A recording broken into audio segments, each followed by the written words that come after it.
Hello and welcome back to A Foreigner and Family in the Philippines, and I'm back over here at the pineapple farm where I'm just giving an update on the corn. And Cielo is with me here. She is hanging out in the shade trying to stay cool, and we did bring over some tie wire there. That tie wire is for the fence. The fence got cut into again, so we're just repairing that also.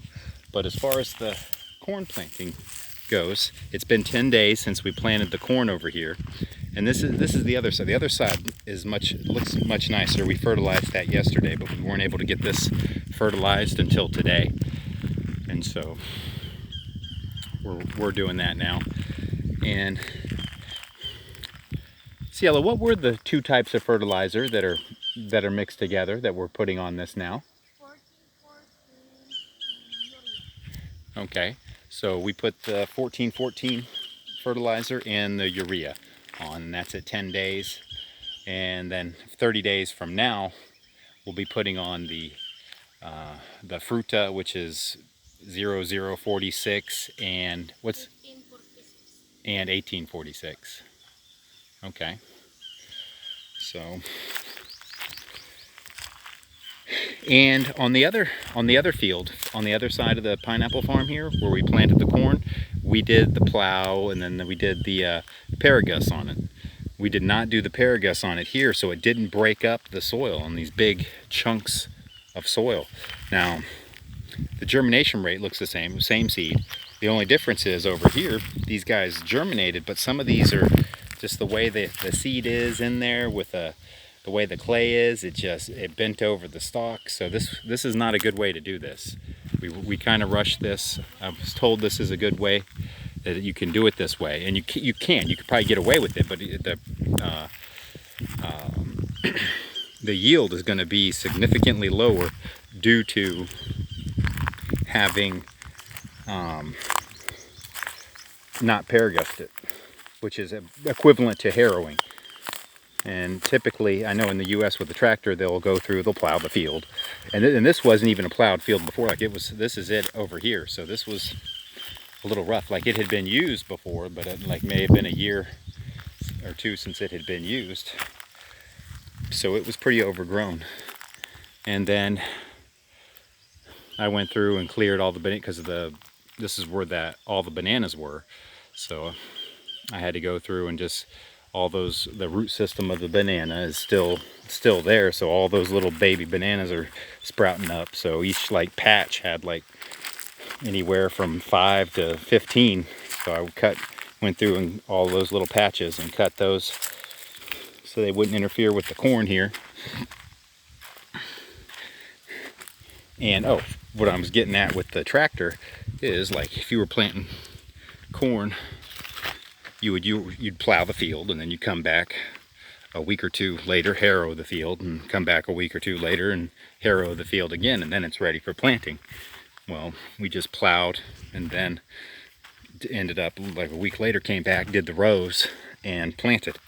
Just because I was told that was okay to do, and it is kind of okay to do, but it is going to affect the yield because there are a lot of bent over stalks because of that. So on the larger side, we did it properly, so that's good. So now I know. So I'm just going to get a shot of these guys throwing the fertilizer down. We're just going up to each stalk and putting it down. The urea and the 14-14 here. You can see there, I don't know if you can see the two different types of granules. One's the white one and one's the little yellow ones. You just kind of throw those down by each stalk there.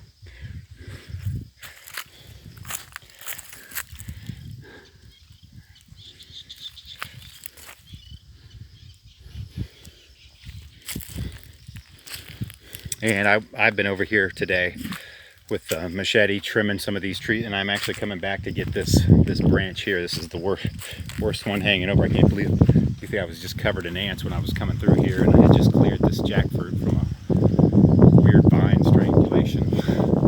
I need to get that one because that is shading the this whole little section here, and I see some corn stalks that could use the sun.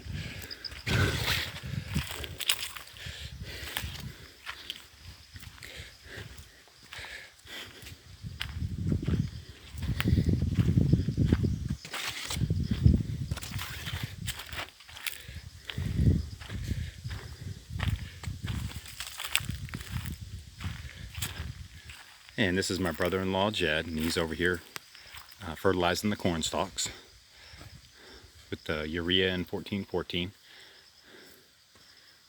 Just going through, dropping it next to each stalk as I had just shown.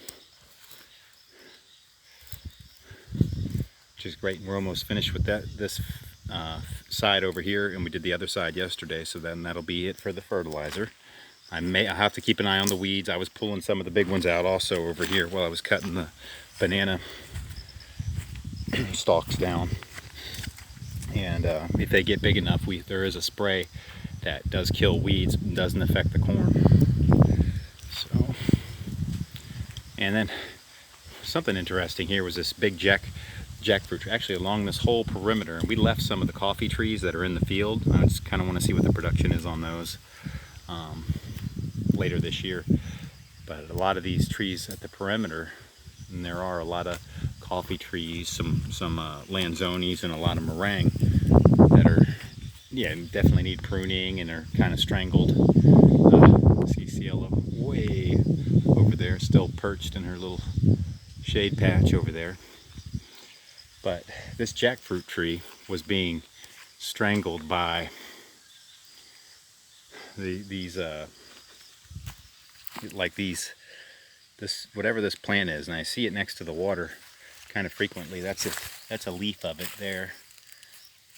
But I was just hacking on these, and it is the jackfruits are right here. And I'm surprised that this tree is even alive because of the vines have been just cannibalizing it or feeding on it. Not cannibalizing it, but just feeding on it.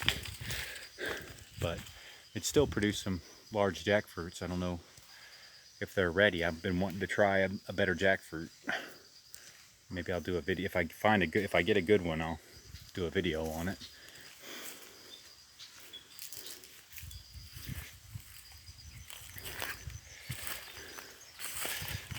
And so, yeah, I just want to keep these branches and some of these vines off these trees. I also want to do the living fence over here with the Madre de Cacao.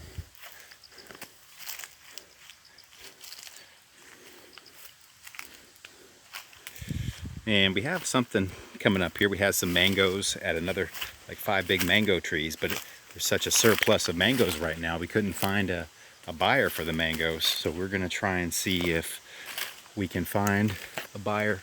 We're supposed to have somebody coming out today, or tomorrow, but they canceled because the mango trees, the mangoes are in a surplus right now, so they didn't want to buy them. They said if we still have any in July, they'll come back and buy the mangoes, which then they prefer to harvest when they do. And I can understand, because if you're not harvesting them for you, you're kind of just cutting them down, and just shaking the tree branches and letting them fall and picking them up. They kind of have the nets and stuff and collect them that way. Oh man, I was just standing in a ridiculous amount of ants. I got ants all over my legs here. Let me get these off real quick.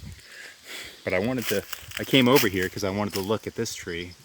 If any of my subscribers know what that kind of tree is, just shoot me a comment, let me know. But then also, on the other side, we have some bananas. And I'm going to see about harvesting those later today. Ooh, I got these ants on my legs, sorry about that. I'm going to go ahead and end this one.